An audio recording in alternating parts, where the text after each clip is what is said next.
All right, guys, this is kind of a tough anchor chart to come up with. So I'm gonna tilt my phone this way and see what we can do. This, once we get out of measurement, hopefully my anchor charts will be able to get back to their glory, all right? So let's try to get through this one, okay? This one is on comparing lengths. And it's how to compare when the objects are not lined up. So last week we had the objects lined up with each other, so you could see really easily, oh, the ruler is taller than the pencil, something like that, okay?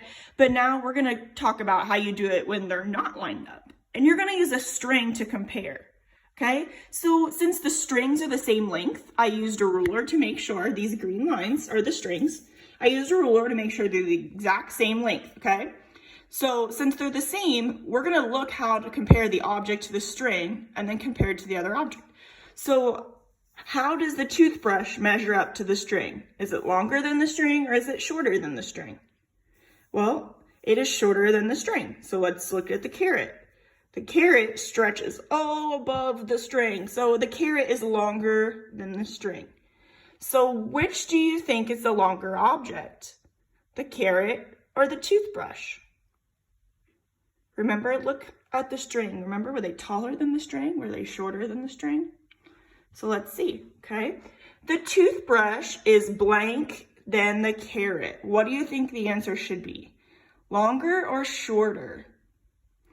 The toothbrush is blank than the carrot. The answer is the toothbrush is shorter than the carrot. The carrot was taller than the string, and the toothbrush was shorter than the string. And if the string's the same size, then that means the toothbrush is shorter. So the carrot has to be what than the toothbrush? It has to be longer than the toothbrush, okay? That one's kind of the easier one. This one's a little bit tougher because they don't give you a picture, they just give you words. So how to compare when no pictures are given is a little tougher. So let's take a look. So these are the steps they gave us, the information. And I underlined the important words like we did at school to help us remember.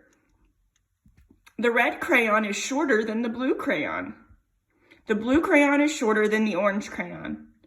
The red crayon is shorter than the orange crayon.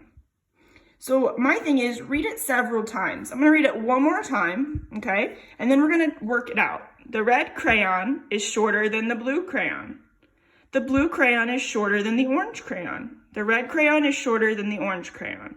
So now the next step is anytime you come across a problem like this in your work, after you've read it several times, sketch a picture to help. It's so hard just to think about it in your head.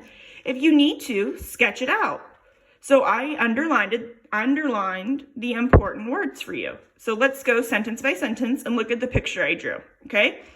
So number one, the red crayon is shorter than the blue one. So that's what's in my picture. I drew a red and a blue crayon, and because the red one is shorter than the blue one, I made it shorter. Easy part, right? Okay, let's look at the next one. The blue crayon is shorter than the orange one. Okay, so now I drew an orange crayon, and the blue is shorter than the orange, right? You can see that in my picture. The red crayon is shorter than the orange crayon. Well, is that true? The red is shorter than the orange? Yeah, we're good. And now you have a colorful picture to kind of help you put this word problem into perspective in your head. It gives you a visual for you to see, okay? So it says, now look at the red and the orange crayons to best complete the last sentence above. All right, well, whoops. I forgot my own script. That's all right. So by looking at it, the red crayon, is it shorter or taller than the orange? It's shorter. So what if we flip-flopped it around? Let's fix this here, okay? Because I didn't write that one. If you flip-flopped it around, what could we say about the orange and the red crayon? The orange crayon is blank than the red crayon. The orange crayon is blank than the red crayon. Is the orange crayon taller than the red one or shorter than the red one? The orange crayon is taller or longer, whichever word you'd like to use, than the red crayon, okay? And here's the challenge. You might need a piece of paper to kind of work this out, but I liked this one. I thought this was the hardest one so far. You ready? The yellow crayon is longer than the blue crayon. The orange crayon is longer than the yellow crayon. Now put the 4 crayons in order from longest to shortest and send me your answers. So we're using this one still, this picture, okay? So if you want to sketch it on your own paper or think about it in your head, okay? Read it one more time. The yellow crayon is longer than the blue one.